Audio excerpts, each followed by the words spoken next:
Changing your mind is really hard, especially when you're good. I have confidence. I know that I'm good at what I do. I trust my gut. I trust my decision making, but I'm willing to change sides in a heartbeat. If a better way presents itself, I'll throw my way out. Let's go. That sounds awesome.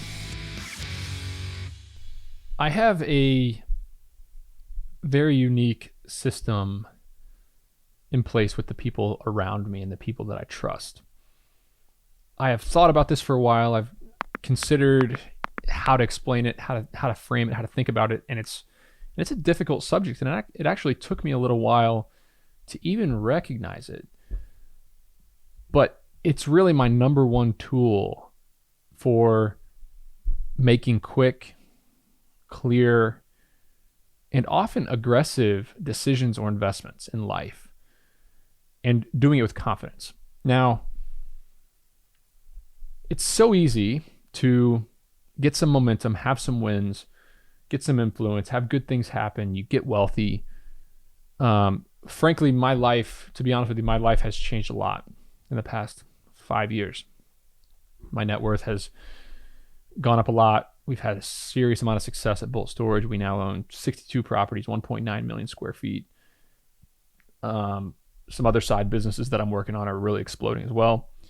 It's really easy to get some momentum, have that success, and then not only get more confident and more aggressive with your decision making, but also start to surround yourself with people who just say yes to you and are afraid to challenge you. It's really easy to let your ego get so big that you think that you're right all the time and you don't need advice. Or who the hell are you to tell me what's right or what's wrong? I mean, look at what we've done. Look at what I've done. It's really easy to get that attitude when you've had success, you've had some entrepreneurial, things go your way in life. But what happens is, not only do you turn into an arrogant prick, but the people who start to work for you, the smart talent, start to kind of get afraid of you. They shake their head. They're, they just think that you're an arrogant prick. So that why would they waste their time? Why would they start the fight? It's easier to just say yes. It's easier to just go along. So what happens is you start to surround yourself with yes people. They just say yes, yes, yes. They're afraid to challenge you. They're afraid to tell you when they think they see something wrong. And then blind spots start to appear. Look, the world of entrepreneurship, the world of whether it's real estate, small business, whatever, the world of entrepreneurship is constantly changing. The debt market changes. Real estate values change. The market changes. The competitor landscape changes. A lot of things change. So the decisions that you made 5 years ago, the decisions that you made last year, the things that used to work might not work. You might just find a property that's a dud. You might have one factor out of 50 factors that affect the success of a business or whatever. One factor might be off. It might mess everything up, even though it looked the same. This deal looked the same. The situation looked the same.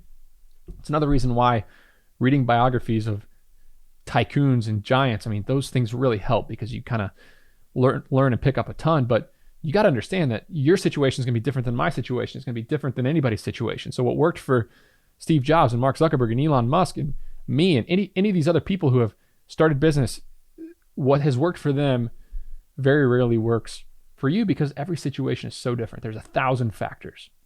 There's timing, there's cities, there's different areas, there's tailwinds, there's different events.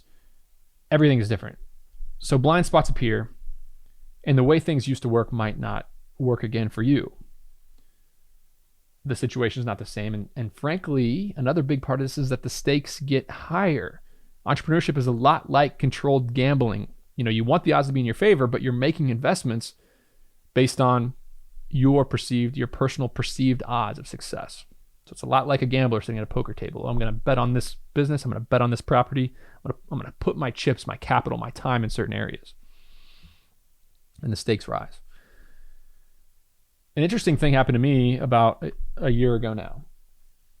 Little less, maybe 9 months ago. It was March or April of 2022, and my CFO, who's a badass, he went on vacation for a week, and one of our acquisitions guys found a property, and I just got done with a big hoorah meeting, and I underwrote the deal, And I was like, yes, this is an easy buy. Boom. Here's the price we should offer. We offered the price. They got accepted right away.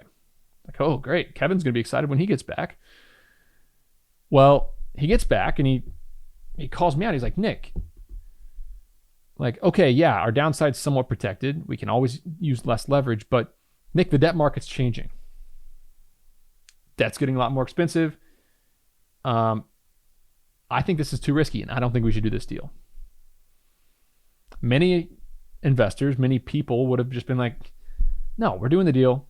Do as you're told. Be quiet. You know, who are you to question me and my ability to tell you whether or not we should do this deal? But I was kind of shocked. I looked at it and said, okay, let's talk. Let's have a meeting. And we went over it and we talked about it. And in about 5 minutes, he talked me out of doing the deal. And I was just like, yeah, you're right. The downside is higher than the upside. Let's pull the plug. So we renegotiated the deal and we actually no longer did it. I listened, and I'm lucky I listened. And that same scenario happens every day. And so many people do not encourage the smart people around them to call them out, to identify the blind spots, to speak up when they think something might be wrong. Frankly, to speak up when you are wrong. Somebody works for you. Hey, speak up when I'm wrong. If you think I'm wrong about something, speak up. And this same exact scenario has happened to me so many times. And this is my superpower. I don't say this to brag. It's not a brag, really. I want to be proven wrong. I could care less about whether I'm right, whether anything was my idea, or what my resume looks like. I want to find the truth. I want to go about things the best way. And so many times that involves me swallowing my pride, me listening to somebody else, and me taking basically criticism from the people around me, the smart people that I've assembled around me, taking criticism from them. Whether it's my business partner, this happens all the time. My business partner will say, we'll get done with the meeting, he'll call me, and he'll say, Nick, you were wrong in that meeting. I think, look, my plan, you know me, you're listening to this right now, maybe you're watching it. I am super charismatic. I get super into things. I am easily excitable. I have tons of energy, and I'm ready to go, attack. And my role in the business is to shovel fuel onto the fire. My partner's role is to steer the ship and hit the brake. And many times that has involved calling me out on a poor decision, on a blind spot, or on something that I just frankly wasn't correct on. And I love that. Some people hate it. Some people get defensive. I love it. I love it when the smart people that I've assembled around me can say, hey, Nick, you're wrong here.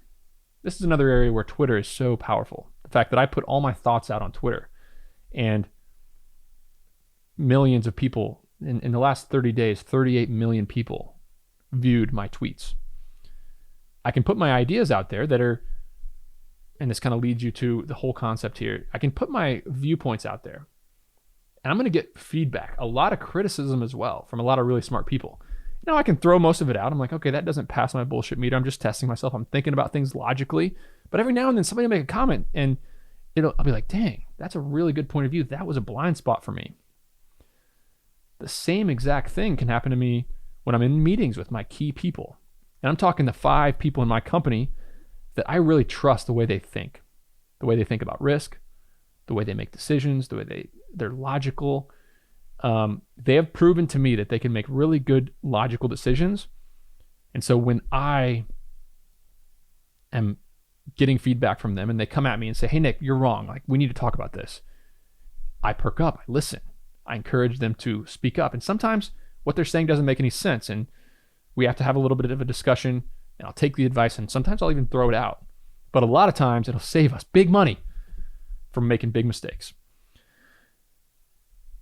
And something amazing has happened. I have been able to be myself. I've been able to trust my gut. I've been able to make radically quick decisions on big investments, because I know that when I'm in these meetings with partners, with employees, even when we're making family decisions with my wife, I know that these people will call me out. I know that if I'm off and they see something off, they're not going to be afraid to speak up because I've encouraged that. I don't fight. I don't get defensive. I've encouraged this challenge. And so I'm able to have very strong opinions that are really loosely held. I'm going to say that again. I think every entrepreneur, every business person, every person in this world should have strong opinions that are loosely held. I have a sticker on my mirror every morning when I brush my teeth. It says, change your mind on something today. Changing your mind is really hard, especially when you're good. I have confidence. I know that I'm good at what I do. I trust my gut. I trust my decision making. But I'm willing to change sides in a heartbeat. If a better way presents itself, I'll throw my way out. Let's go. That sounds awesome. And so if you can make this happen inside of your real estate company or your business,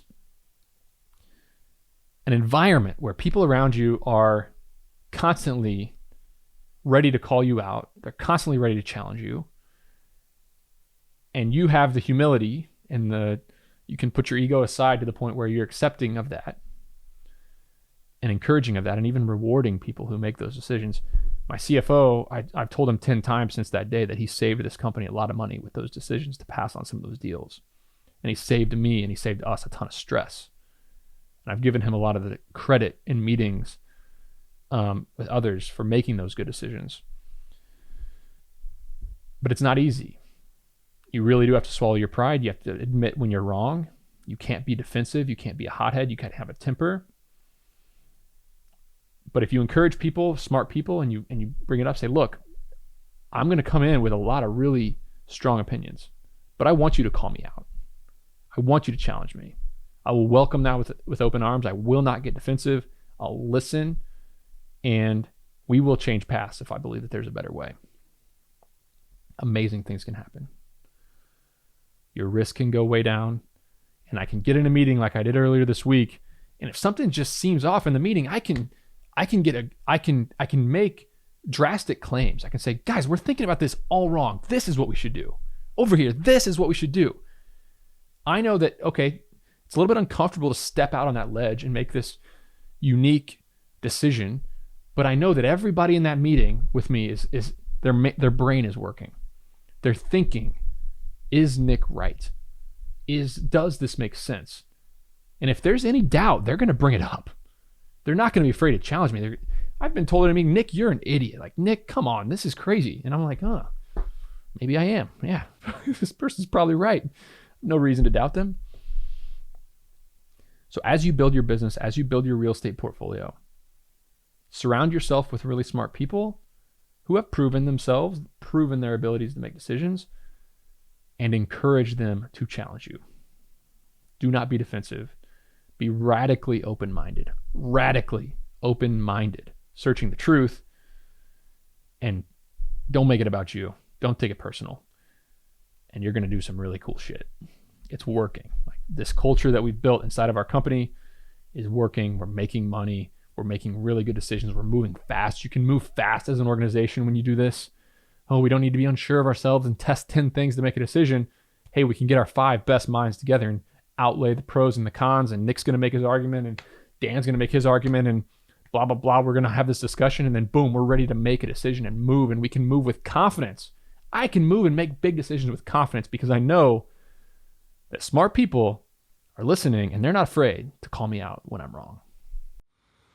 Big news, guys. I created a free PDF that details my method on how I analyze a self-storage facility and figure out what it's worth.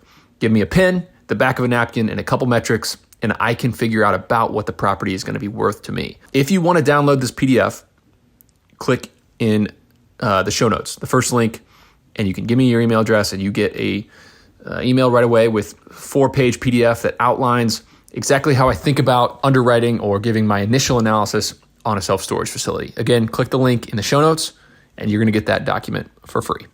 This episode of The Nick Huber Show is brought to you by RE Cost Seg. If you want to maximize your bonus depreciation and minimize your tax liability, make sure to do a cost segregation study on real estate you've recently acquired. RE Cost Seg offers the lowest priced, fully engineered studies in the business, and you get a virtual site visit with a quick turnaround. They did 30 plus cost seg studies for me over the past year, including a short-term rental, along with my self-storage facilities. And I'm also an investor in the business, along with my good friend and CPA, Mitchell Baldridge, who you all know. To learn more about how bonus depreciation works, listen to episode 75 of The Nick Huber Show, or visit recostseg.com to go ahead and get a free proposal that outlines the cost of the study and your potential savings. Thanks again, recostseg.com.